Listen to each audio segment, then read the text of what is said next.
Remote viewing was a term that was coined by Ingo Swann in the early 1970s when they were doing research on the psychic abilities of Uri Geller, and it means to view something remote from you, a person, place, or thing remote from the person viewing it in time and space. Hence, remote viewing. In other words, something far away, and you're viewing something that is removed from you, if you will, not only in space but in time, which means you'd be able to see events in the past and the future, events in the present. And the unique thing about this is you can do this by simply being given a coordinate, several numbers, a word, and then an estimated time of view as to when you're going to see a target. So it's pretty amazing stuff. So you take a journey? Yeah. You move forward into the future, maybe half an hour when you're going to be shown the target. You're asked to give emotional feedback. The story is every picture tells a story, and so you put yourself in the picture, if you like. For example, one of the targets that we've used fairly often in the remote viewing is the Titanic, and so many people will actually feel as though the floor underneath them is swaying. They'll feel very cold. They'll feel panicked. They'll feel it rocking. They'll see things creaking or breaking in half. They'll draw pictures of boats. They'll draw the stacks on the tops of the boats. It's pretty amazing. They actually put themselves in the picture of what happens to the Titanic. It's pretty incredible. And how did you learn that?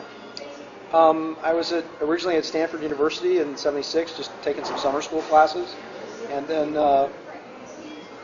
later on I started practicing in the early 1980s with a friend of mine, Dr. Elizabeth Targ, who died recently of cancer, and then simply continued with it for many, many years.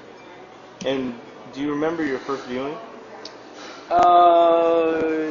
Yeah, actually I think the first viewing we did was we took a couple of kids out of class and had them wander around campus the next day, randomly taking a spinner and walking it like 15 minutes and then spinning a wheel on a twister spinner and walking randomly in a different direction, and then we described where they would be at exactly 2 p.m. the next day, even though they walked around the campus completely randomly for about 2 hours or so, and we described them at the base of the Hoover Tower, right there by the fountain. So it was actually a location of a couple of people putting ourselves into the target.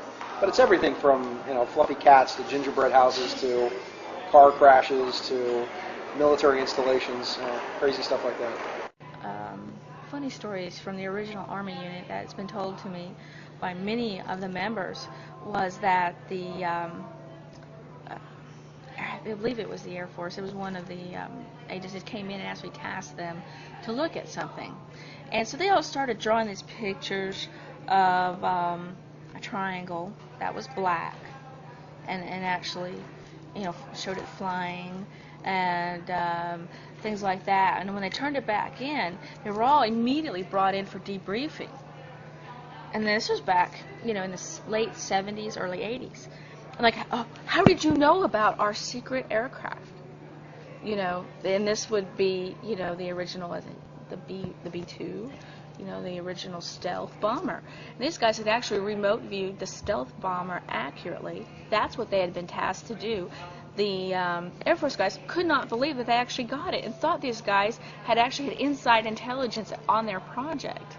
And couldn't believe it. And actually, because of it, their project was funded again for another period of time. Have somebody monitor the experiment where you'll have the monitor of the viewing will usually pick a target and will usually pick the numbers and the coordinate for the target and when they're going to show it to you. And then I sit back and then they take notes as to what I'm feeling and what I'm seeing, and then we report on it and see what's right and wrong about actually hitting the target.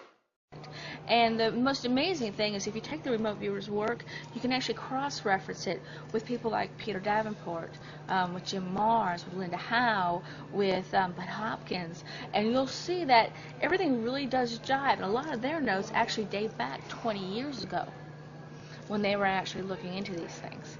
So it's really rather fascinating. Now, another twist to that is now that they're all civilians, quite a few of them are working on some nonprofit organizations such as the Assigned Witness Program, where they actually assign a remote viewer to remote witness a crime.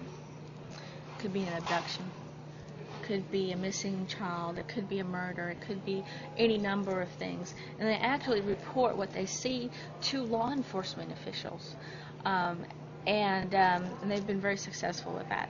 They help hundreds of cases pro bono every year, have an assigned witness to see what really happened.